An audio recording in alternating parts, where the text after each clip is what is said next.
Cet automne-là, la forêt d'érable à l'extérieur flamboyait encore de couleurs vives, mais à l'intérieur du manoir Hale, Daniel, 5 ans, fils du millionnaire Richard Hale, était assis tranquillement à la table à manger, évitant du regard la femme qui se faisait appeler maman. Personne n'entendait son rire, seulement des instructions d'une froideur d'acier et des regards qui pouvaient faire rapetisser un enfant. Richard pensait avoir trouvé une nouvelle paix, mais il avait inconsciemment poussé son fils dans un enfer vivant, dans l'endroit même qui aurait dû être rempli d'amour. L'automne dans le Massachusetts apportait une beauté solennelle, les feuilles d'érable se transformant brillamment avant de tomber sur la terre froide. Mais pour le manoir Hale, cet automne n'apportait qu'une morne pâleur, jetant un silence absolu sur chaque fenêtre vivement éclairée. Dans son bureau rempli de documents, Richard Hale était assis seul. La lampe de bureau projetait sa lumière sur la table en bois sombre, éclairant une tasse de café refroidie depuis longtemps. Des douzaines de chiffres, de graphiques et de contrats étaient étalés sur la surface, chaque feuille de papier agissant comme un mur le séparant du monde extérieur. Mais les yeux de Richard ne s'attardaient pas sur ces chiffres insignifiants. Il dérivait, trouvant la photo encadrée, placée bien en évidence sur le coin de la table, un moment qui semblait avoir été enseveli par le temps. Sur la photo, Sarah, sa femme, souriait radieusement, tenant Daniel qui n'était alors qu'un tout petit faisant ses premiers pas. 3 visages, 3 sourires créant une image de bonheur qui semblait éternelle. Les souvenirs affluaient, non invités, comme un torrent emportant toutes les tentatives de les enterrer. Le hurlement d'une ambulance, des lumières clignotantes aveuglantes, puis un silence terrifiant. Richard se souvenait encore de cette nuit fatidique, lorsque la voiture de Sarah fut percutée par un chauffeur ivre. Il se tenait dans le couloir de l'hôpital, tenant fermement Daniel, 3 ans, qui tremblait, essayant de retenir les larmes qui montaient. Les mots du médecin résonnaient encore à ses oreilles, froids et cruels. « Vous devez être fort pour votre fils. » Cette phrase, qui aurait dû être une motivation, devint une excuse. Richard choisit de s'enterrer dans le travail, dans des chiffres arides, pour éviter la douleur, pour éviter même son fils qui avait plus que jamais besoin de lui. Il construisit un mur invisible entre lui et le monde, entre lui et Daniel, comme si c'était la seule façon pour lui de continuer à exister. Un an après l'accident, la vie de Richard prit un autre tournant lors d'un grand événement caritatif. Au milieu des rires forcés et des petites discussions insignifiantes, il rencontra Victoria. Elle apparut comme une bouffée d'air frais, avec son apparence élégante, ses cheveux dorés et ses yeux bleus profonds. Leur première conversation fut douce, naturelle. Victoria, avec son intelligence innée, orienta la conversation vers des sujets personnels.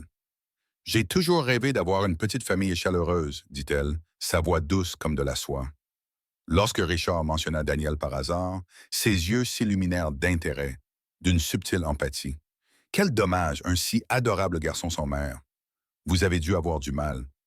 Ces mots, comme un tranquillisant, se sont infiltrés dans le cœur de Richard, apaisant la plaie saignante. Tout s'est passé si rapidement.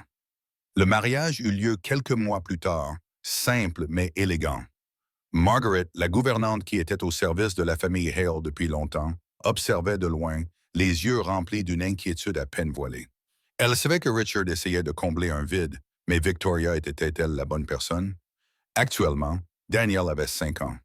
Dans la cuisine spacieuse du manoir Hale, Margaret préparait le dîner. Le claquement rythmé des couteaux et des planches à découper résonnait. Daniel était assis seul à la grande table à manger, concentré sur son livre de coloriage. Il était silencieux, ses petits doigts déplaçant prudemment les crayons de couleur. Pas de chant, pas de bavardage joyeux comme les enfants de son âge. Le silence de Daniel semblait être devenu une partie de cette maison. La porte de la cuisine s'ouvrit et Victoria entra, apportant avec elle la forte odeur de parfum. Elle sourit vivement à Richard, mais lorsque son regard balaya Daniel, ce ne fut qu'un éclair fugace et indifférent. « Es-tu fatigué? » demanda-t-elle à Richard, sa voix chaleureuse. « Le dîner sera bientôt prêt. » Richard se contenta de hocher légèrement la tête, ses yeux toujours rivés sur son téléphone. Le dîner se déroula en silence, seulement le tintement discret des couverts. Puis le téléphone de Richard sonna. « Excusez-moi, appel important, » dit-il, se levant et sortant. Dès que la porte se ferma, Victoria se tourna vers Daniel, son sourire disparut, remplacée par une expression sévère. « Tiens-toi droit », baissa-t-elle la voix juste assez pour que Daniel entende. « Tu fais honte à ton père en t'affaissant comme ça. » Daniel ne répondit pas. Il garda les yeux fixés sur son livre de coloriage, comme s'il n'avait pas entendu les paroles de sa belle-mère. Margaret, faisant la vaisselle à l'évier, jeta un coup d'œil par-dessus son épaule, les yeux pleins d'inquiétude. Elle avait vu ses regards indifférents, ses mots froids trop de fois. Après le dîner, Richard retourna dans son bureau. Le bruit de la porte qui se fermait semblait lourd, comme s'il s'isolait du monde entier. Daniel, toujours assis seul à la table à manger, leva les yeux. Ses yeux tristes suivaient la silhouette de Richard s'éloignant. Bien qu'il ne passe pas beaucoup de temps avec son fils, Richard essayait quand même de mettre de côté des jours fixes pour venir le chercher. Le chemin menant à l'école maternelle était couvert de minces traînées de lumière du soleil. Le SUV de Richard était garé près des érables rouges. Le couloir sentait les marqueurs et les crayons de couleur. Les voix hésitantes des enfants récitant l'alphabet provenaient de la pièce voisine. Nancy Carter le salua à la porte de la classe, son badge scintillant sous les lumières. Elle se pencha pour organiser quelques dessins d'enfants avant de parler, sa voix douce mais calme. « Monsieur Hale, vous venez chercher Daniel aujourd'hui. C'est bien. Je voulais vous parler un instant. » Richard jeta un coup d'œil à sa montre, puis glissa son téléphone dans la poche de son trench coat. « Oui, qu'y a-t-il? » Nancy tira doucement de la porte, atténuant le bruit de la salle de classe derrière elle. Daniel était assis près de la fenêtre, tenant une boîte de crayons de couleur, ses yeux dérivant avec une volée de moineaux à l'extérieur. Dernièrement, Daniel sourit moins et participe moins aux jeux de groupe. Il se tient souvent près de la porte, comme s'il attendait quelqu'un. Quand c'est l'heure du conte, il écoute toujours, mais ses yeux... Elle marqua une pause, cherchant ses mots. Regarde vers le bas, comme s'il était ailleurs. Richard ravala l'explication qu'il avait préparée sur le fait qu'il faisait froid cette saison, que les enfants se fatiguaient facilement. Il se contenta de hocher la tête. « Je comprends, je ferai plus attention. Merci beaucoup. » Nancy le regarda, reconnaissant le côté affairé évident dans sa posture. Elle dit doucement, « Je ne dis pas cela pour blâmer qui que ce soit. Je voulais juste que vous le sachiez. Chaque fois que vous avez le temps, s'il vous plaît, essayez de rendre visite à la classe. Daniel serait très heureux. » Richard hocha légèrement la tête, son regard toujours fixé sur la fenêtre de la classe où Daniel dessinait. Lorsque le garçon leva les yeux et vit son père, ses lèvres bougèrent, sa main se leva légèrement puis retomba, comme s'il avait peur de faire du bruit. Cette image resta coincée dans son esprit comme une petite épine. L'après-midi arriva. La chaleur montait de la colline, s'écoulant vers le quartier aisé. Susan Miller attacha ses cheveux et apporta un verre de thé frais sur le porche. La cour des Hale était juste en face. Sur les marches en pierre, Daniel était assis, les genoux repliés, son mince t-shirt bleu mouillé de sueur dans le dos. Il reposait son menton sur ses genoux, ses petites chaussures poussiéreuses. À l'intérieur de la maison, à travers la vitre, l'ombre de Victoria bougeait d'avant en arrière, son téléphone pressé contre son oreille, sa voix calme et excitée. « Bien sûr que je suis libre samedi. Non, une fête en plein air serait mieux. Oui, laissez-moi juste choisir le vin. » Susan posa son verre sur la balustrade et prit son téléphone, l'écran affichant Richard. Son doigt hésita en l'air. Appeler maintenant aiderait-il ou rendrait-il leur foyer plus chaotique? Daniel tira soudainement sur son col, essuyant la sueur de son cou. Ni pleurant, ni appelant. Susan s'approcha de la clôture, sur le point de parler, puis recula.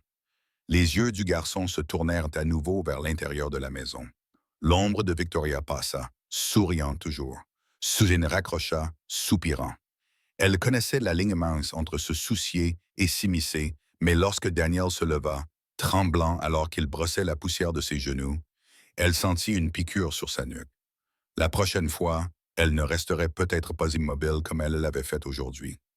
Ce sentiment resta avec elle jusqu'à la cuisine, jusqu'à ce que l'eau de la bouilloire déborde. Le soir s'installa dans la grande maison.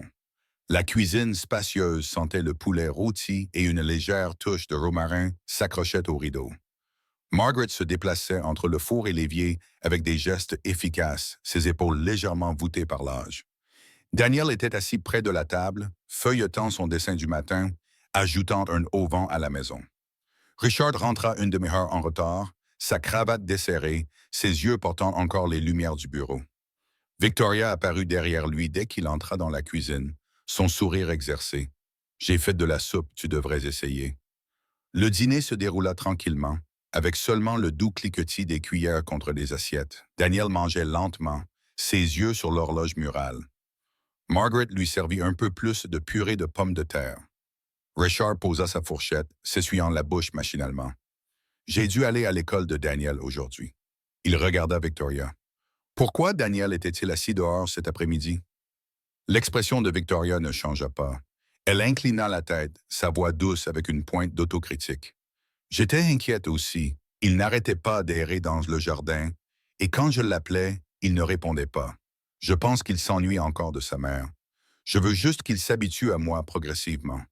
J'ai parlé doucement, je l'ai cajolé, mais parfois il est très têtu. Richard leva les yeux vers Daniel. Le garçon était courbé sur son assiette, poussant un morceau de carotte. Pendant quelques secondes, il se sentit comme un étranger assis dans sa propre maison. Une autre réponse flottait sur sa langue, mais il s'entendit exhaler. Je serai plus souvent à la maison. Victoria le regarda soudainement, juste assez pour croiser son regard, puis posa sa main sur la sienne, clignant des yeux. Je sais que tu essayes. J'essaye aussi, pour m'assurer qu'il reçoive le plus d'attention possible. Son téléphone bourdonna sur la table, un appel d'un partenaire commercial. Richard se leva. Je prends ça un instant. La porte du bureau se referma à nouveau. Margaret débarrassa les assiettes. Daniel se leva, tenant son dessin. Victoria resta assise, le dos droit. Elle attendit quelques battements, puis parla d'une voix complètement différente, basse et tendue. « Viens ici. » Daniel se tint à environ un demi-mètre de distance. Il regarda le bord de la table, ses deux mains agrippant les coins du papier. « Quand ton père te demande, tu dois m'appeler maman. Compris? » dit-elle lentement, chaque mot tombant comme une perle froide. Daniel pressa ses lèvres, ne répondant pas. « Et si ton père te demande, tu dis que maman prend bien soin de moi. Ni plus, ni moins. Dis-le mal et tu n'iras pas au jardin de toute la semaine. Claire? » Les yeux du garçon s'éloignèrent, comme s'il voulait s'enfoncer dans le sol. Margaret se tenait sur le seuil de la cuisine, quelques mèches de cheveux argentés tombant sur son front. Ses mains étaient encore mouillées de savon, quelques traces de mousse blanche s'accrochant au dos de ses mains. Elle ne bougea pas, regarda juste les deux à travers l'espace étroit et sombre entre la porte et le réfrigérateur. « Tu m'entends? » pressa Victoria. Daniel hocha très légèrement la tête. Il déglutit un minuscule bruit. « Va dans ta chambre. Ne fais pas de bruit. » Le garçon recula d'un pas, son dessin mou dans sa main. Margaret retira rapidement ses mains, frottant la mousse de savon sur une serviette, comme si elle avait besoin de quelque chose pour rester calme. Elle regarda Daniel, ses yeux suivant ses petits pieds montant les escaliers. Son ombre disparut dans le couloir sombre. Victoria se leva, versa de l'eau, le son résonnant clairement dans la cuisine vide. Elle jeta un coup d'œil par-dessus son épaule. « Margaret, ne le laisse pas apporter de bonbons à l'école demain. Il salit tout partout. » « Oui. » La voix de Margaret était basse, régulière, ne révélant rien de plus. La porte du bureau s'ouvrit et Richard revint à la table à manger, disant « J'ai fini. » Victoria changea immédiatement de ton. « Je pensais emmener Daniel au nouveau parc ce week-end. Viendras-tu avec nous? » « Laisse-moi vérifier mon emploi du temps, » répondit Richard presque instinctivement. L'emploi du temps de Richard était presque toujours rempli jusqu'à la fin de la journée. Il envoya rapidement un message. « Je rentrerai tard. » Dans la maison, seuls Victoria et Daniel restaient à la maison. Daniel étala sa boîte de Lego sur le tapis, construisant un petit pont. Quelques briques glissèrent de sa main, roulant sur le parquet en bois. Il se pensa pour les atteindre, sa main se figeant lorsqu'il entendit le clic des talons. Victoria se tenait sur le seuil. Elle ne dit rien. Ses yeux balayèrent le tapis, le sol, puis elle se tourna et alla dans la cuisine. Le bruit du réfrigérateur qui s'ouvrait, le cliquetis du métal. Un seau en aluminium heurta l'évier, l'eau coulant froidement à l'oreille. De retour dans le salon, elle pointa du doigt avant même de poser le seau. « Monte les escaliers. » Daniel se leva rapidement, attrapa 2 pièces de Lego puis les reposa. Son talon toucha la 2e marche. Il s'assit, les yeux fixés sur les joints en bois entre les marches, ses mains sur ses genoux, dans un silence absolu. Reste assis là jusqu'à ce que tu apprennes à garder la maison bien rangée. La voix de Victoria était égale, ni aiguë ni douce, comme si elle lisait une note. Elle se tenait en face de lui, soulevant le seau, un vide d'un instant. Daniel leva les yeux d'un pouce, ses lèvres scellées comme s'il avait peur de laisser échapper un son. L'eau se déversa. L'eau froide frappa son épaule, son front, son cou. Il retint son souffle. L'eau coulait dans ses cheveux, derrière ses oreilles, goûtant avec un doux plouf sur la marche en bois, éclaboussant son mince col de laine. Daniel serra les mains jusqu'à ce que ses jointures soient blanches, essayant de ne pas trembler. Peut-être qu'une douche froide t'aidera à te souvenir, dit-elle avec un léger sourire narquois. Puis, soudainement, la porte d'entrée s'ouvrit brusquement. Richard entra dans le hall, les clés toujours à la main. Il s'arrêta net, comme s'il avait trébuché sur une marche invisible. Devant lui, de Freddy, le seau en aluminium vibrait encore et son fils était trempé sur les escaliers. Une longue respiration resta suspendue dans la maison. « Qu'est-ce que c'est » demanda-t-il, court, coupant, chaque mot tombant sur le sol. Victoria cligna des yeux une fois, posa le seau et changea rapidement de ton, comme si elle faisait un écart de voiture. « Oh, j'étais juste en train de nettoyer le soda qui l'a renversé. Ne te méprends pas, les enfants font des dégâts et je m'inquiète qu'ils glissent. » Elle tira un mouchoir de la table, le tendit à Daniel, ses yeux dirigés juste comme il fallait pour une mère inquiète. Richard regarda Daniel, son regard s'attarda plus longtemps que d'habitude, comme s'il était bloqué sur la goutte d'eau tombant du menton du garçon. Daniel ne leva pas les yeux, ses mains jointes à son corps, sa respiration superficielle. Chaque goutte tombait sur le parquet, formant une traînée d'eau. « Du soda, répéta-t-il, pas comme une question. Oui, il l'a renversé tout à l'heure. J'ai vu que ses cheveux étaient mouillés et j'ai eu peur qu'ils prennent froid. Alors, Victoria eut un faible sourire. J'ai versé un peu d'eau propre pour essuyer rapidement. Notre maison est entièrement recouverte de moquettes et je ne voulais pas que ça devienne collant. » Richard regarda le côté du seau au sol, qui n'avait aucune tache brune et sucrée de soda, aucune marque de tasse, aucune odeur sucrée. Seulement l'odeur de propreté froide et une piqûre dans son échine. Il posa ses clés sur l'étagère, enleva son manteau, mais ne fit pas un autre pas en avant. « Daniel, lève-toi, dit-il. » Le garçon se leva lentement, évitant le contact visuel. Son pull lui collait, mou. Ses petits pieds étaient placés juste au bord de la marche en bois. Il ne regarda ni Victoria ni son père, seulement l'espace vide entre les deux adultes. « Laisse-moi prendre une serviette. » Victoria fit un battement plus rapide, parlant tout en bougeant. « Tu es rentré tôt. J'étais juste en train de lui enseigner les bonnes habitudes.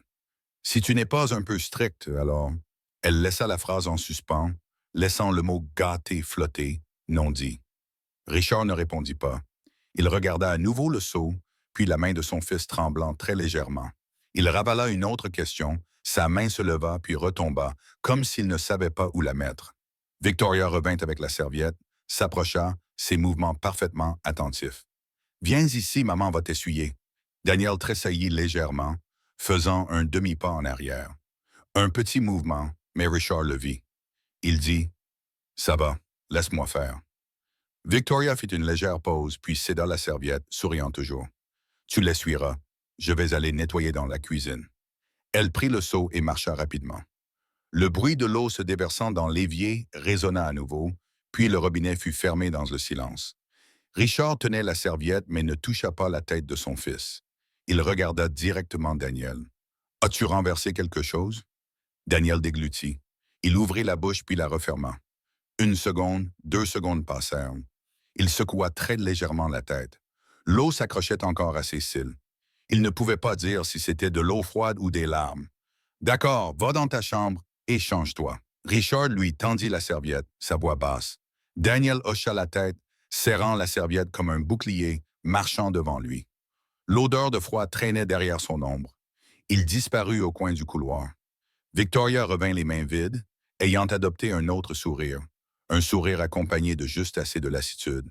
« Tu vois, il m'évite. J'essaie d'être proche, mais... » Elle haussa les épaules. « Tu sais, les enfants s'ennuient de leur mère. » Richard la regarda droit dans les yeux. « N'utilise plus d'eau froide sur mon fils. »« Je n'ai pas fait ça. » Elle feignit juste assez de surprise, puis baissa la voix. « Je comprends. J'étais juste inquiète qu'il tombe malade. Je ferai plus attention à partir de maintenant. Silence. L'horloge murale avançait. Les gouttes des escaliers s'étaient amincies, ne laissant qu'une légère traînée. Richard monta 2 marches, s'arrêtant là où Daniel venait de s'asseoir. La marche en bois était encore mouillée, le froid s'infiltrant à travers les semelles de ses chaussures. Il resta une seconde, puis continua. Au palier, il se tourna pour regarder en bas. Victoria regardait en haut, son menton légèrement relevé, attendant qu'il dise autre chose, qu'il conclue la situation à sa manière. Il ne parla pas. Il se détourna. La porte du bureau se ferma. Son ordinateur portable était ouvert, l'écran clignotant un courriel urgent. Richard posa sa main sur le clavier, mais ne tapa pas. L'image du seau en aluminium légèrement tremblant, la traînée d'eau sur le sol, le petit hochement de tête de Daniel tout à l'heure, tout se rejouait image par image. Il se leva et tira les rideaux. Dehors, c'était un ciel sombre et des toits silencieux. À l'intérieur, c'était un silence différent, plus épais. Pour la première fois depuis des années, il laissa son travail intact. Une pensée se solidifia. Il était temps d'affronter ce qui se passait dans sa propre maison. Son téléphone bourdonna. Il ne répondit pas. L'écran de verrouillage reflétait son visage, les sourcils froncés. Il ferma les yeux pendant une seconde, les ouvrit et écrivit 2 mots dans son cahier. Enquêter. Puis un autre mot. Tout. En bas, la maison avait toujours les bruits de vaisselle, de placards de cuisine qui s'ouvraient et se fermaient, de l'eau qui coulait. Mais la signification de ces sons avait changé. Ils n'étaient plus l'arrière-plan d'une soirée normale. Ils étaient la toile de fond d'une question qui n'avait pas de réponse. La nuit tomba comme une couverture épaisse. Richard était assis devant l'écran du moniteur de la caméra de sécurité, sa main glissant sur la barre de rembobinage.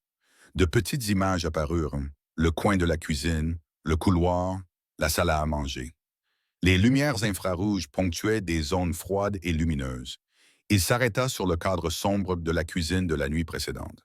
Daniel était assis seul à la table, un bol de nouilles devant lui, la vapeur s'amincissant puis disparaissant complètement. Aucune conversation. La chaise en face était vide. À la porte, Victoria passait, téléphone à l'oreille, jetant un coup d'œil au garçon, puis se détournant. Richard accéléra.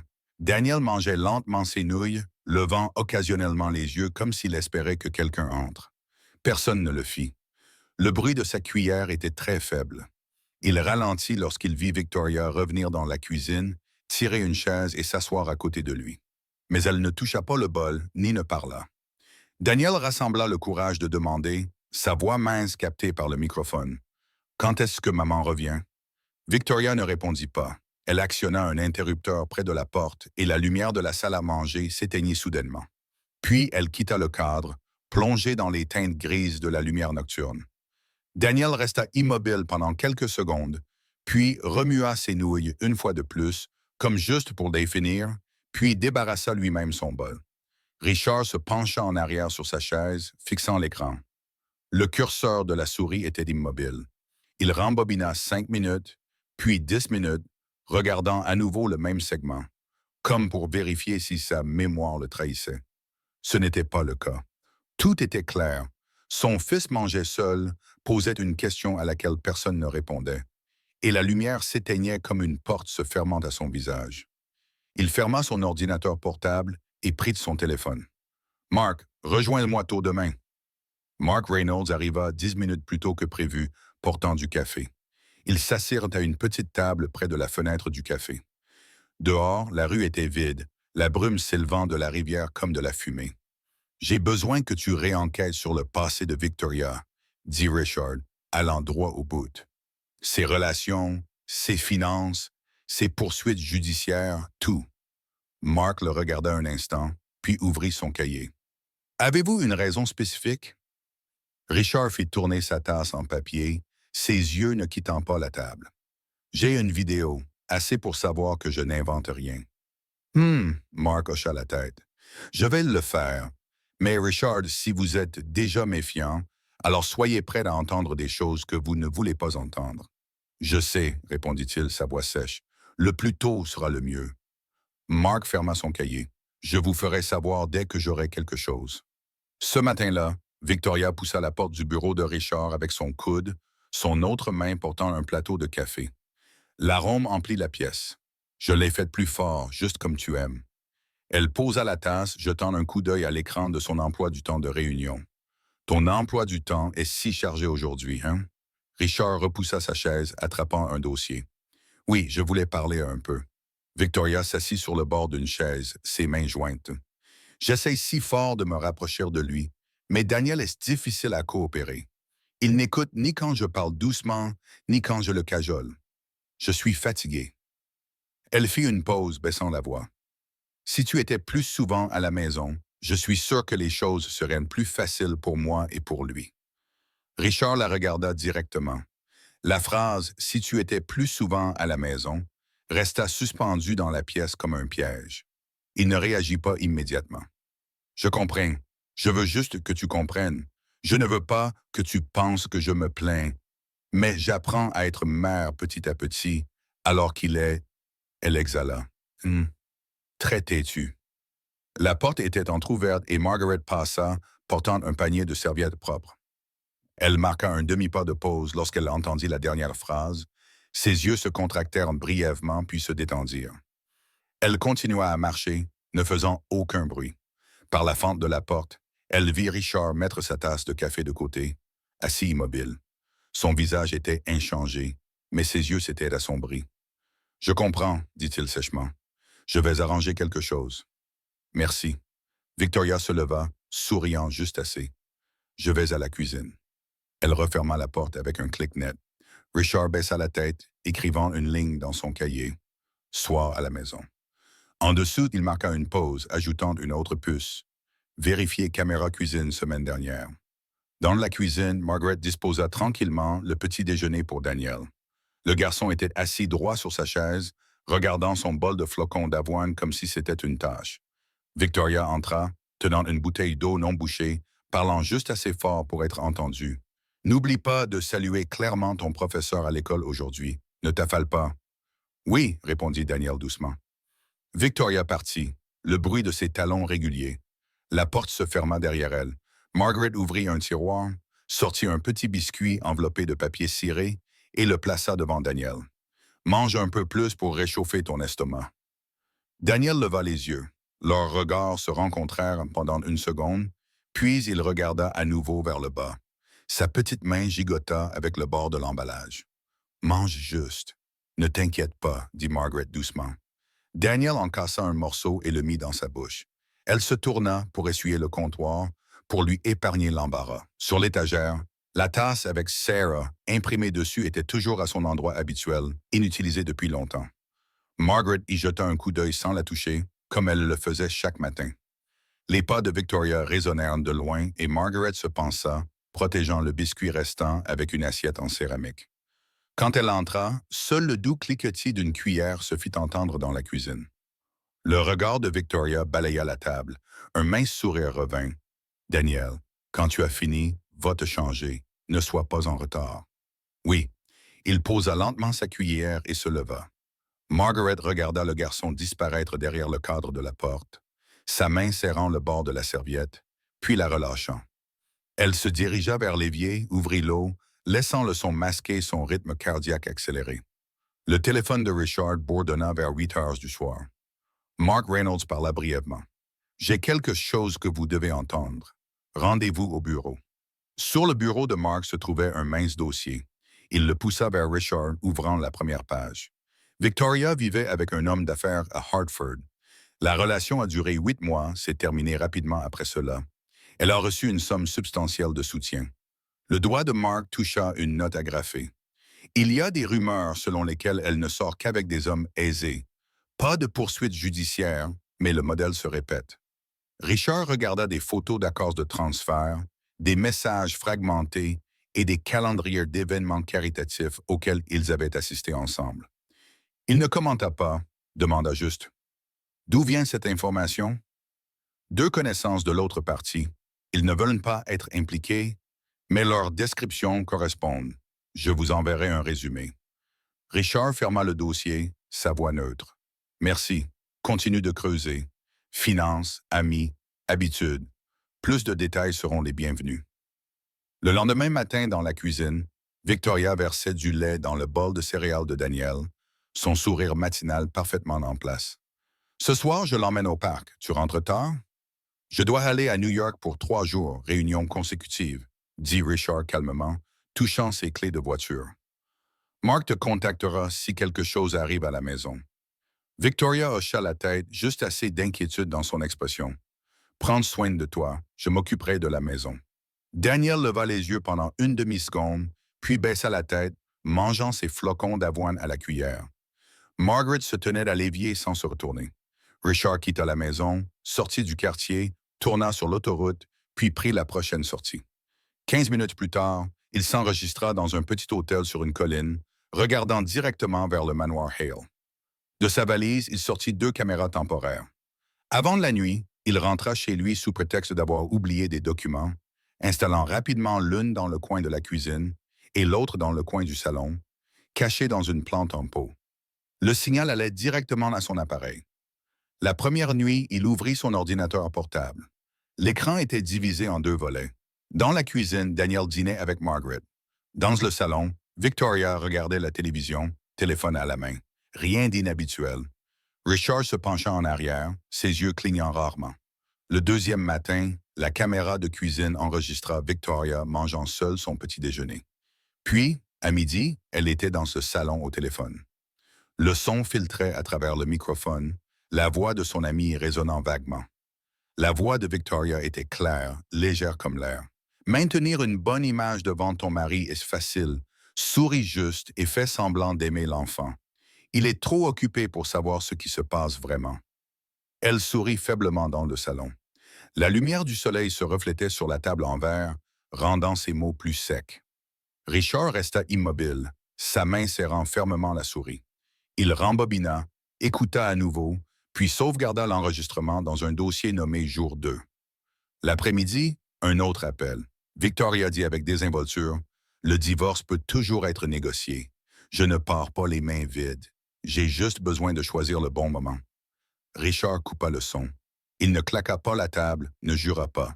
Il ouvrit son cahier, écrivit une ligne, « Fait ». En dessous, il ajouta une puce, « Besoin de témoins ». Il envoya un message à Susan et Nancy. « Puis-je planifier une réunion avec vous dès que possible? » Les deux répondirent dans des 10 minutes. Le café près du parc. Susan arriva la première, vêtue d'un manteau épais, ses yeux balayant attentivement les alentours. Lorsque Richard tira une chaise, elle alla droit au but. « J'ai vu Daniel assis dehors dans le froid l'autre jour. À l'intérieur, elle riait et parlait au téléphone. J'ai hésité. Je ne vous ai pas appelé ce jour-là. Je suis désolé. » « Pas besoin de s'excuser, » dit Richard doucement. « S'il vous plaît, continuez. » Il n'y avait pas de crise, seulement du silence.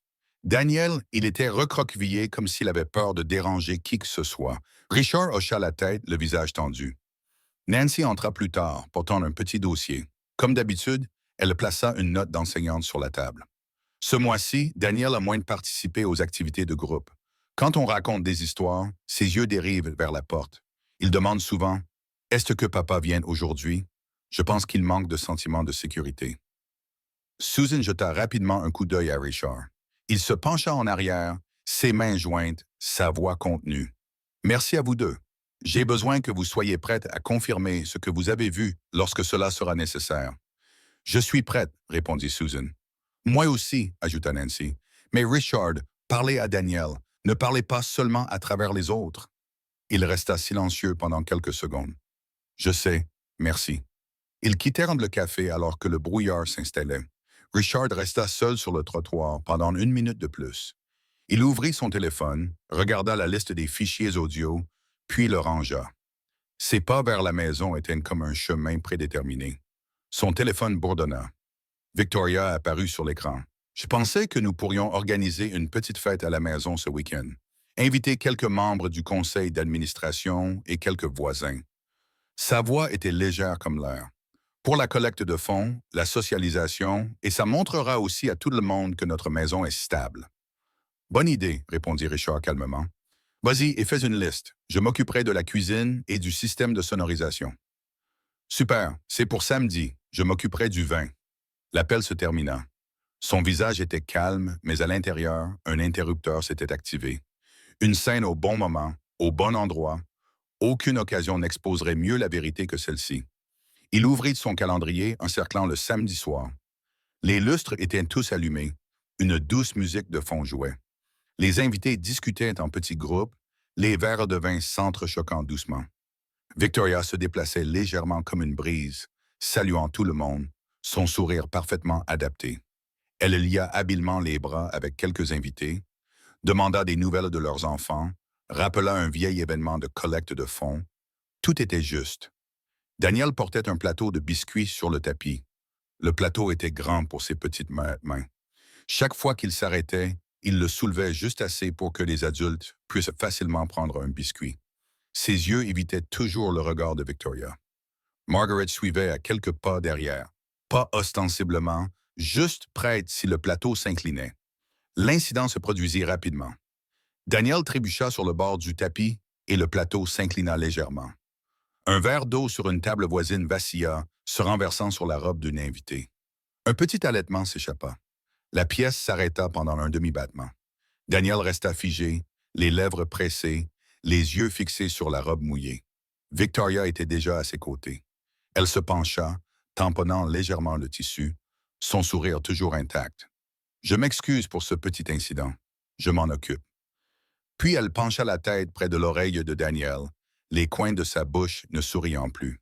« Tu vas payer pour m'avoir embarrassé. » Susan, debout à proximité, entendit tout. Elle regarda Daniel. Le cou du garçon se rétracta comme s'il venait de toucher un couteau froid. Richard apparut juste à temps pour empêcher l'atmosphère de se figer. Il frappa 2 fois dans ses mains très doucement. « Excusez-moi tout le monde.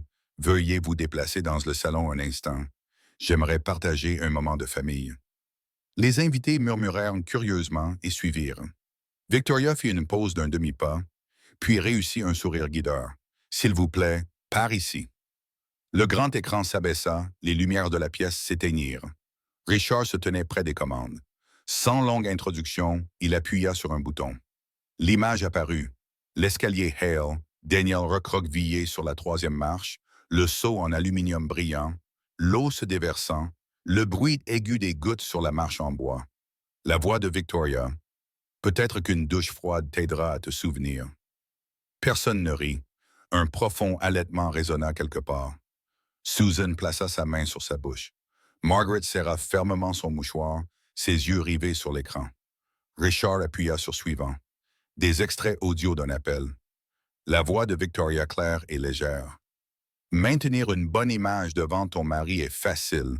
Souris juste et fais semblant d'aimer l'enfant. Il est trop occupé pour savoir ce qui se passe vraiment. » Un autre segment. « Le divorce peut toujours être négocié. Je ne pars pas les mains vides. » Les têtes se penchèrent les unes vers les autres. Les murmures changèrent de ton, passant de la surprise au malaise. Quelques regards étaient dirigés droit vers Victoria. Elle resta calme. « C'est hors contexte, Sa voix fut étouffée par un sanglot. Dans le coin de la pièce, Margaret pleurait. Ce n'était pas un cri bruyant, mais un son de brisure, lorsque quelqu'un a retenu cela trop longtemps. Elle porta son mouchoir à ses lèvres, secoua la tête, puis parla, sa voix rauque. « J'ai vu bien plus que ça. » Toute la pièce se tourna.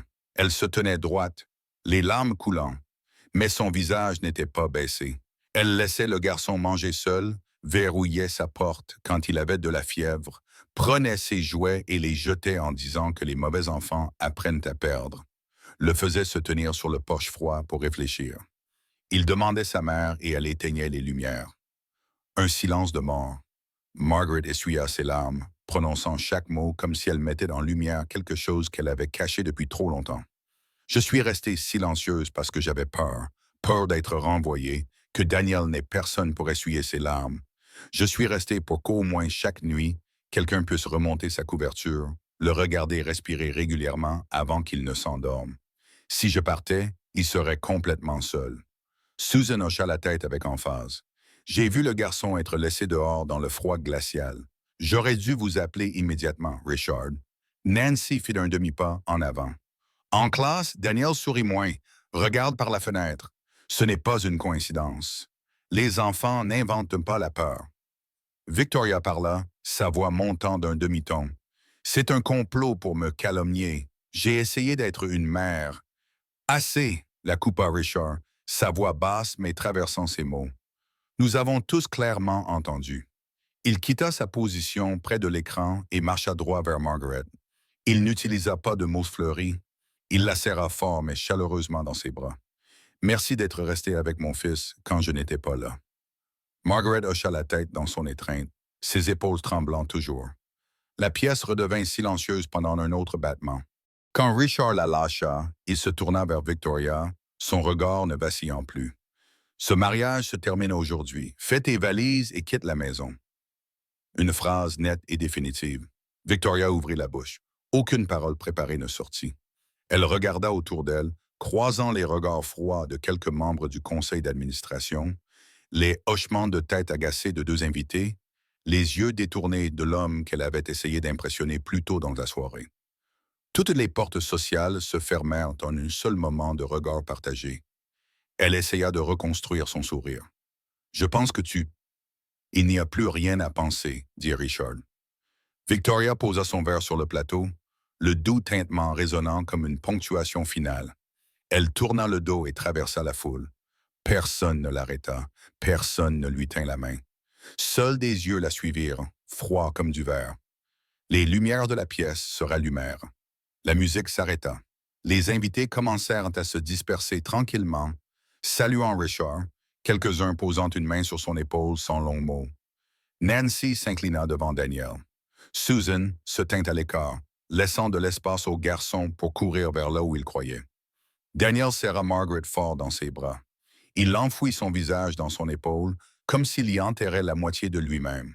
Ses mains s'étalèrent doucement, caressant son dos, exhalant comme si elle avait retenu sa respiration toute la soirée.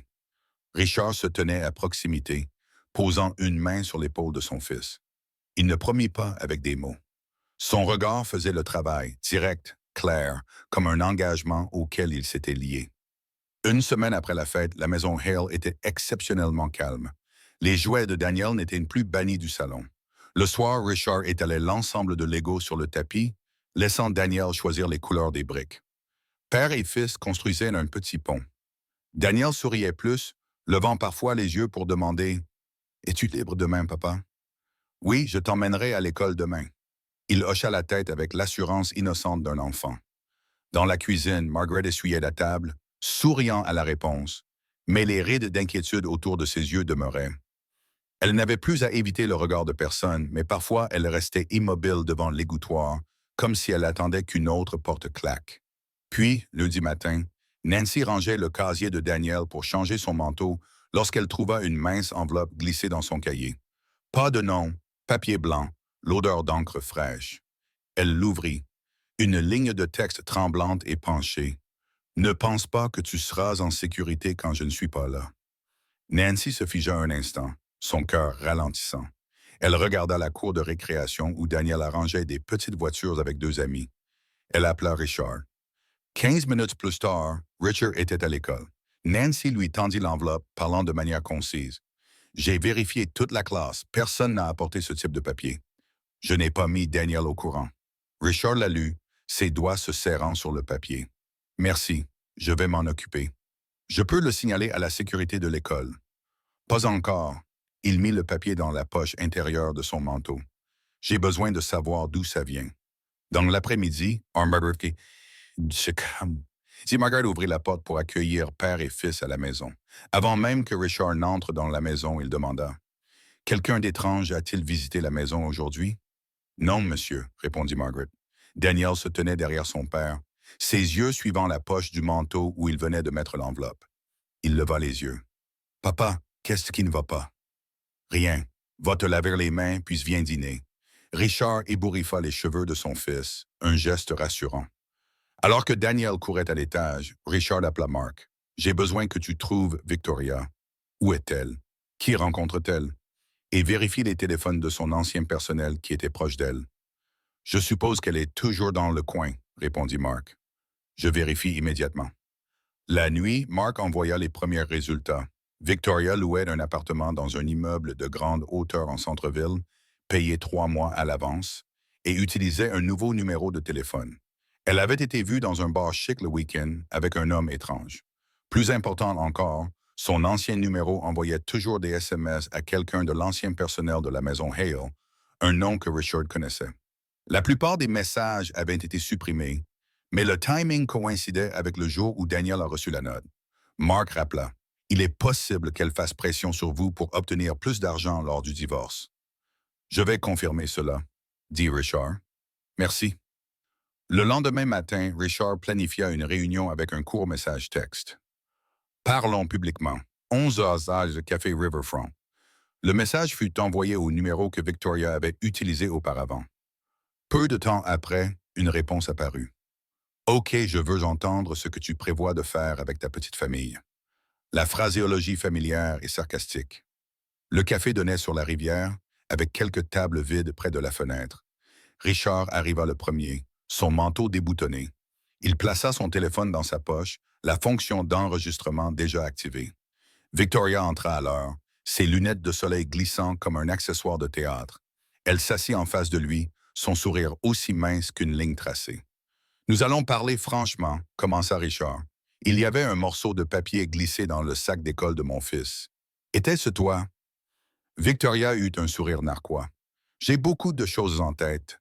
Ne penses-tu pas que tu réfléchis trop? Les enfants sont espiègles et sensibles. Les parents transforment ça en menace. » Le papier disait « Ne pense pas que tu seras en sécurité quand je ne suis pas là. » Beaucoup de gens pourraient en écrire cette phrase. Elle remua son café avec une cuillère, ses yeux fixés sur lui. « Tu m'as convoqué juste pour discuter du style littéraire. » L'expression de Richard ne changea pas. « Je sais que tu es toujours en ville, que tu loues un nouvel appartement, que tu rencontres d'anciens contacts de ma maison. Cette ville est libre, qui rencontre qui ne nécessite pas ta permission. » Elle sirota son café. « Et c'est intelligent de ta part de me convoquer publiquement comme ça. Mais qu'as-tu l'intention de faire? » Il se pencha en arrière, sa voix égale. « Je veux que tu arrêtes complètement ces jeux méprisables. » Le mot « arrêter » a de nombreuses couches de sens, Richard. Victoria inclina la tête. « Si tu veux la paix, tu sais ce que les gens font habituellement. Règlement. Numéro? » Elle gloussa doucement. « Mais j'ai beaucoup à dire à la presse sur toi, sur la façon dont tu as négligé ton fils pendant 2 ans, sur la fête morale que tu as organisée. Quel journal penses-tu que cela ne plairait pas? » Richard la regarda droit dans les yeux, sans cligner. « Tu essaies de marchander avec un enfant. »« Je parle juste d'informations. » Elle haussa les épaules. « La presse se nourrit d'histoires. Celui qui la raconte en premier gagne. C'est à moitié plaisantant, à moitié sérieux. Tu n'es pas naïf, n'est-ce pas? Je suis aussi à moitié plaisantant, à moitié sérieux.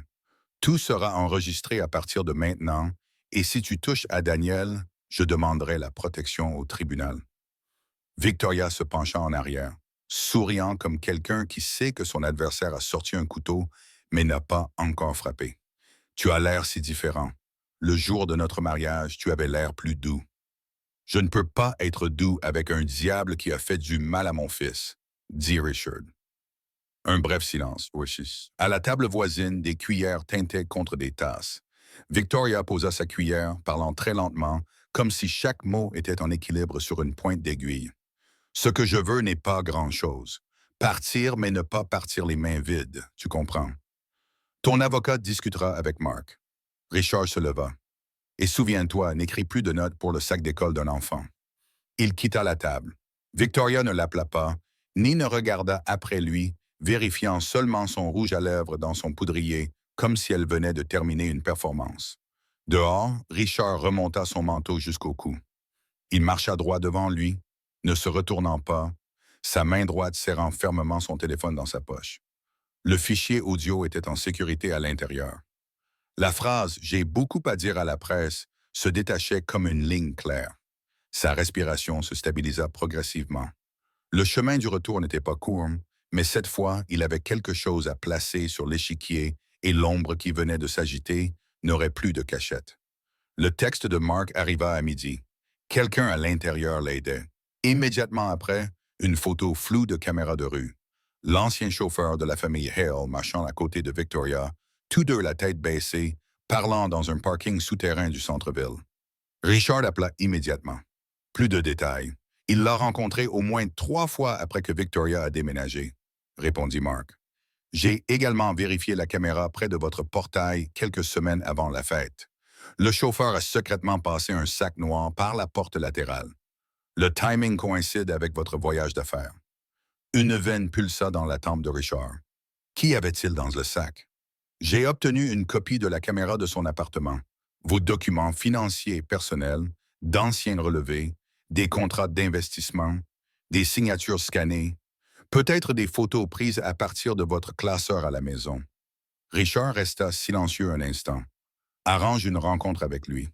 La réunion eut lieu dans un restaurant routier pendant 1 heure tranquille. L'ancien chauffeur arriva 5 minutes en retard, s'asseyant en face de lui, évitant le contact visuel direct. Il serra fermement sa casquette de baseball. Quand vous travailliez chez moi, vous avez signé un accord de confidentialité, commença Richard, sa voix aussi froide qu'un document légal. Alors pourquoi avez-vous rencontré Victoria? C'était juste par hasard. Il repoussa soudainement sa casquette plus loin. Elle a demandé des choses triviales. Je n'ai rien dit d'important. Richard plaça son téléphone sur la table, faisant défiler l'écran. 4 photos apparurent une par une. Le portail latéral, le sac noir à travers la fente de la porte, la main du chauffeur portant une montre, un cadre de la porte de l'ascenseur de l'immeuble de Victoria s'ouvrant, le sac noir apparaissant sur son épaule. Ensuite, un fichier mis en pause à la 7e seconde. Une note de bord, les deux assis côte à côte, leurs visages suffisamment inclinés pour être reconnaissables. « Et ceci? » demanda Richard, sa voix égale. Le chauffeur exhala. « Elle m'a promis une grosse somme d'argent, assez pour payer mes dettes. Je ne pensais pas qu'elle ferait du mal au garçon. Je pensais qu'elle voulait juste vous faire pression pour un règlement, c'est tout. C'est tout pour vous, prendre des documents de ma maison et les donner à un étranger? » La voix de Richard était tendue. « Savez-vous qu'il y avait des signatures électroniques et des informations de compte là-dedans? » Il baissa la tête, ses mains froissant le bord de sa casquette. « J'ai eu tort. Je ne pensais pas que les choses iraient aussi loin. Je prendrai l'entière responsabilité. Je m'excuse. » Richard resta silencieux, puis il parla lentement. « Vous allez rédiger une déclaration. Détaillez chaque étape, où vous avez rencontré, ce que vous avez remis, combien vous avez reçu. Incluez une excuse formelle à mon avocat. Si vous coopérez, j'envisagerai une action plus légère pour vous. Sinon, cela va à la police aujourd'hui. » Il hocha immédiatement la tête, la sueur battant sur ses tempes. « Je vais l'écrire, je vais tout dire, j'ai les messages aussi, je les remettrai, et à partir de maintenant, ne vous approchez pas de ma maison, de l'école de Daniel ou d'aucune de mes connaissances. Un faux pas et une ordonnance restrictive sera signifiée. » Le chauffeur hocha à nouveau la tête, comme quelqu'un qui venait de fermer une porte derrière lui. Tôt dans l'après-midi, Mark était assis en face de Richard dans le bureau. Sur la table se trouvait une déclaration fraîchement imprimée, avec quelques captures d'écran de messages avec des transferts sur le compte du chauffeur. Le montant correspondait exactement au bonus dont Victoria se vantait souvent qu'il s'agissait de l'argent du repas d'un ami. Le maillon caché a été révélé, conclut Mark. Je propose 2 choses. 1. Changer tous les codes de porte, cartes d'accès et mots de passe des comptes informatiques de la maison. 2. Déposer une ordonnance de protection temporaire pour Daniel, interdisant à Victoria d'approcher dans un rayon spécifié. En même temps, envoyer une lettre d'avertissement à tous les organes de presse ou collaborateurs avec lesquels elle travaille. Faites-le immédiatement, dit Richard, et envoyez un avis formel à son avocat. Toutes les négociations à partir de maintenant se feront uniquement par écrit. Pas de réunion privée. Compris. Mark se leva. J'ai une suggestion de plus. Ajoutez une sécurité discrète à l'école. Que quelqu'un se tienne à 50 mètres du portail à l'heure de la sortie. Avez-vous quelqu'un de confiance? Je demanderai à Thomas de s'en occuper, répondit Richard. Mark le regarda, puis hocha la tête avant de partir. Il laissa un mince dossier. Ceci est le formulaire de demande d'ordonnance de protection. Signé sur la dernière page. Richard signa. Son écriture était ferme, ne tremblait pas. Ce soir-là, la cuisine Hale était calme, comme d'habitude. Margaret plaça une assiette de fruits devant Daniel, jetant un coup d'œil à Richard. « Avez-vous déjà mangé? »« Oui, » répondit Richard. « J'ai besoin de vous parler 1 minute. » Daniel, tenant des crayons de couleur, leva les yeux. J'ai fini le pont. Tu veux voir? Je verrai, sourit faiblement Richard. Continue de dessiner. Je serai un peu dans le jardin et puis je reviendrai. Richard et Margaret se tenaient sur le porche. Dehors, les lumières du jardin projetaient une lueur dorée sur la pelouse, les feuilles d'érable tremblant légèrement. Qu'y a-t-il? Demanda Margaret, sa voix basse. L'ancien chauffeur a aidé Victoria, dit Richard directement. Il lui a donné mes documents. Ils sont toujours en contact. J'ai pris sa confession et je l'ai donnée à Mark. Margaret joignit les mains, ses yeux s'assombrissant brièvement. Je me doutais qu'il y avait quelqu'un à l'intérieur, mais j'espérais me tromper. Elle marqua une pause d'un battement, ajoutant « Si elle est toujours à proximité, Daniel ne sera pas en sécurité. » Je sais, Richard hocha la tête. Je demande une ordonnance de protection et je change toutes les serrures et mots de passe. À partir de demain, mes gens seront au portail de l'école et je viendrai chercher mon fils plus souvent. Il regarda dans la cuisine où Daniel penchait la tête, concentré. Je ne laisserai aucune faille. Margaret exhala comme si elle déposait un lourd fardeau, mais n'osait pas encore relâcher sa prise. Je suis ici toutes les nuits. Je vérifie sa chambre 3 fois. Dites-moi juste quoi faire et je le ferai. Merci, dit Richard sans mâcher ses mots. Ils restèrent en silence pendant quelques secondes. À l'intérieur de la maison, le léger bruit du crayon de Daniel grattant le papier pouvait être entendu. Le lendemain matin arriva loin d'être paisiblement. Les messages affluèrent comme de la grêle. Mark appela en premier. Vérifiez les nouvelles. La première page de la section divertissement d'un tabloïd. Millionnaire a abandonné son fils pour que sa belle-mère l'élève. Une photo de Daniel assis seul sur un banc de parc, tête baissée, tenant son sac à dos. L'angle était distant, sournois. Richard regarda de près, reconnaissant l'emplacement. Les arbres derrière la cour de récréation. C'était le jour où il était en retard de 10 minutes à cause du trafic. Le garçon attendit sur le banc pendant exactement ce temps. Sous l'article se trouvait une chaîne de commentaires. L'argent peut-il faire d'un père un homme pauvre? Pauvre enfant.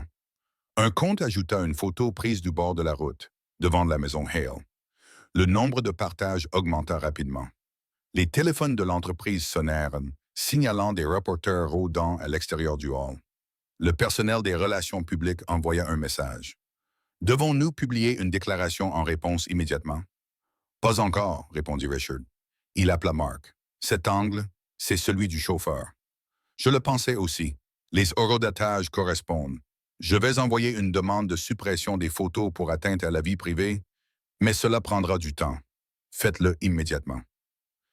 À midi, le couloir de l'école bourdonnait comme un petit marché. Nancy verrouilla la porte de la classe pour que les enfants aillent à la cour de récréation lorsqu'un parent s'approcha, sa voix pas trop forte mais assez audible pour 2 autres. « Mademoiselle Carter, le père de Daniel se soucie-t-il vraiment? Les nouvelles sont partout. Le garçon a l'air si pitoyable. » Nancy resta calme. « Nous devrions être prudents avec les tabloïds. En classe, Daniel se porte bien. Il a besoin de stabilité plus que de rumeurs. » L'autre personne haussa les épaules. « Je demandais juste. » Dans le coin près de la fenêtre, Daniel se tenait pressé contre le mur, entendant chaque mot.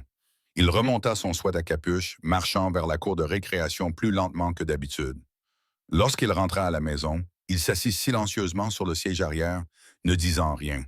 Une fois dans la maison, il se tint dans le couloir, demandant doucement « Papa, je t'ai embarrassé? » Richard se figea pendant une demi-seconde. Il s'agenouilla à la hauteur des yeux de son fils. « Non, jamais. Cet article est un mensonge. » Daniel hocha la tête mais ne leva pas les yeux. Il se dirigea directement vers sa chambre, fermant doucement la porte. Margaret le regarda, les lèvres serrées. Elle posa une main sur l'épaule de Richard. « Nous devons l'arrêter. »« Je sais, » répondit-il sèchement. Dans l'après-midi, Richard se rendit au parking souterrain du centre commercial que Victoria visitait souvent. Pas de rendez-vous, pas d'avertissement. Il envoya juste sa localisation à Mark par précaution. Il attendit dans la rangée des 5. Victoria apparut après 10 minutes, portant des lunettes de soleil et un sac. Voyant Richard, elle leva un sourcil. « Oh, assez public, n'est-ce que pas? »« 1 minute, » dit Richard.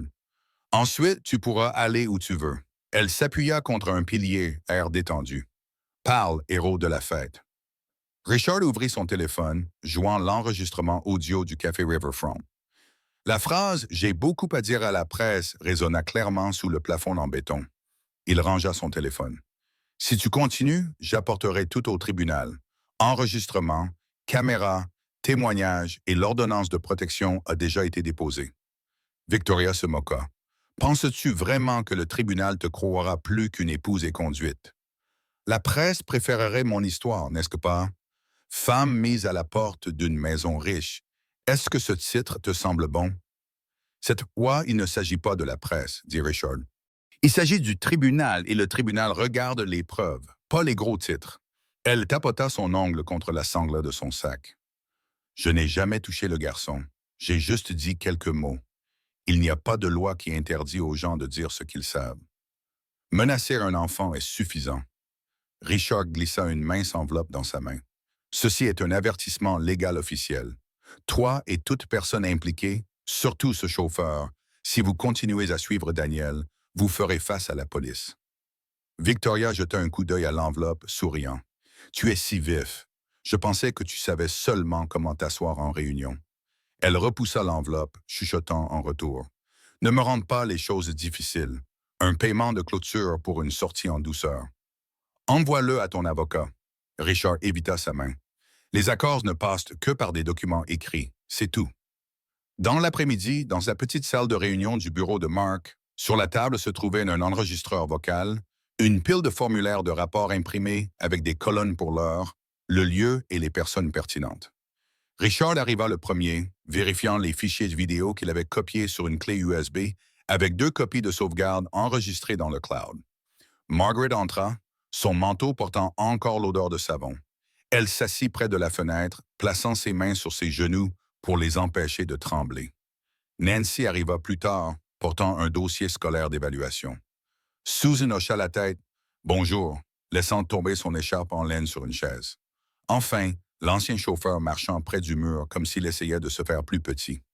Mark alluma l'enregistreur. « Commençons. Chaque personne lira sa déclaration à voix haute. Signez chaque page. S'il y a des preuves d'accompagnement, notez le numéro de séquence. » Margaret inhala, lisant lentement, sa voix rauque mais claire. « Moi, Margaret Dawson, j'ai travaillé chez M. Richard Hale depuis... J'ai été témoin des événements suivants. Laisser Daniel manger seul, verrouiller la porte de sa chambre quand il avait de la fièvre, prendre ses jouets et les jeter, éclabousser de l'eau froide sur sa tête dans les escaliers, éteindre les lumières quand il demandait « Quand est-ce que maman revient ?» Elle marqua une pause d'un battement, regarda Richard puis signa son nom d'une main ferme. Nancy continua. « Moi, Nancy Carter, institutrice, j'ai observé Daniel refuser de participer aux activités de groupe, regarder fréquemment par la fenêtre de la classe, demander « Est-ce que papa vient aujourd'hui ?» J'en ai informé les parents. Elle joignit des copies des notes de classe, signant chaque page. Susan ouvrit son sac, sortant une photo prise à travers une fenêtre le jour où le garçon était recroquevillé dehors dans la cour. Moi, Susan Miller, voisine, j'ai vu Daniel abandonné dans le froid pendant que les adultes étaient à l'intérieur de la maison. J'ai tardé à appeler M. Hale immédiatement. Ceci est la photo que j'ai prise à ce moment-là. Elle signa, ses yeux ne clignant pas. Ce fut le tour du chauffeur, il déglutit. J'étais l'ancien chauffeur de la famille Hale. J'ai donné un sac de documents à Mademoiselle Victoria, comme convenu, y compris des relevés bancaires, des contrats d'investissement, des signatures scannées. En retour, j'ai reçu des dollars. Je sais que c'était mal. Sa main trembla en signant, mais son écriture était ininterrompue. Mark joignit des photos de la caméra du portail latéral, la note de bord et les calendriers de transfert. Chaque élément fut étiqueté X01 à X10. Mark éteignit de la machine. Cela conclut les déclarations. Je ferai notarier les copies ce soir. Demain matin, nous passerons à l'étape suivante. Richard récupéra la clé USB, regardant chaque personne. Merci à vous tous. Je vous dois une dette de gratitude. Margaret agita doucement sa main. Vous devez une promesse à Daniel. C'est suffisant. Le lendemain matin, dans la grande salle de conférence de Hale Inc., le tableau électronique affichait l'ordre du jour. Réunion trimestrielle régulière, mise à jour et discussion sur les risques médiatiques. Quelques reporters locaux furent autorisés à assister à la session ouverte. Les membres du conseil d'administration étaient assis et se levaient, attendant avec anticipation. Richard ne commença pas par les chiffres de vente. Il se tenait près de l'écran. Avant d'aborder les questions commerciales, je dois aborder une question personnelle et la mettre à sa juste place. La vérité. Il brancha la clé USB. L'écran montra l'escalier, le seau d'eau, l'enfant assis immobile, les gouttes tombant avec un plink distinct. La salle de réunion était silencieuse, retenant son souffle. Le cadre changea. Audio du café. J'ai beaucoup à dire à la presse. Et le segment Maintenir une bonne image, il est trop occupé. Richard parla brièvement. Ces derniers jours, il y a eu des articles m'attaquant personnellement, utilisant des photos prises sournoisement et des mots déformés. Ceci est la preuve originale opposée, non éditée. Il hocha légèrement la tête. Mark remit au secrétaire un dossier épais. Les déclarations de Margaret, Nancy et Susan, la confession du chauffeur, des photos, des horodatage, des lieux, des reçus de transfert. Sur l'écran, une liste concise d'X01 à X10 avec le contenu correspondant apparut. Un membre du conseil demanda « Quel est votre objectif en apportant une question personnelle dans cette réunion? » « Pour y mettre fin, répondit Richard, et pour s'assurer que l'entreprise ne soit pas utilisée comme monnaie d'échange. Quiconque utilise le nom de mon entreprise pour l'entraîner dans cette sale affaire fera face à une action en justice. Nous prônons la transparence sur le marché et à la maison. Un reporter leva la main. Avez-vous un commentaire sur le fait d'être accusé de négliger votre fils? Je suis un adulte et j'ai fait des erreurs, dit Richard directement. J'ai été trop loin de mon fils pendant trop longtemps. Mais une fois que j'ai réalisé que cela suffisait, je ne me suis plus détourné. Le reste, vous l'avez vu. Cette histoire n'est pas pour le commentaire, mais pour la clôture.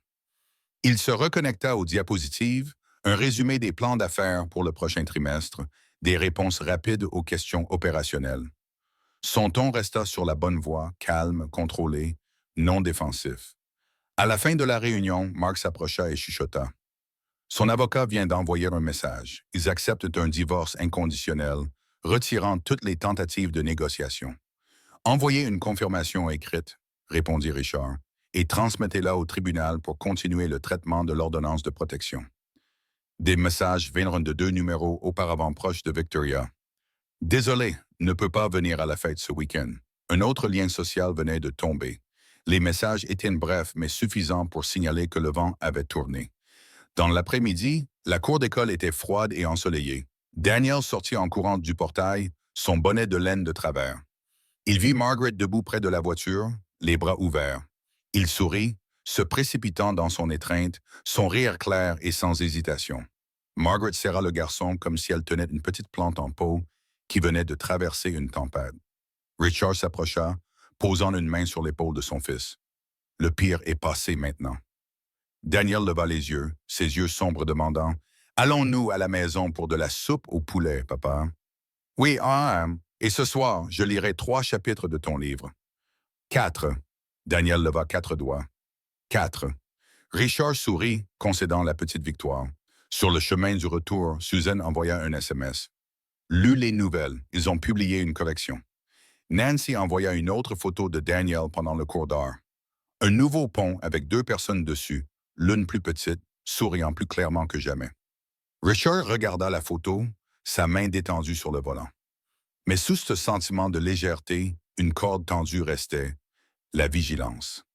La nuit, les lumières de la maison Hale s'éteignirent progressivement. Richard monta sur le balcon. Au loin se trouvait la mer d'hiver, l'eau sombre, les vagues s'écrasant avec force contre le rivage rocheux comme des paumes frappant une table, décisives, inflexibles. L'air était salé.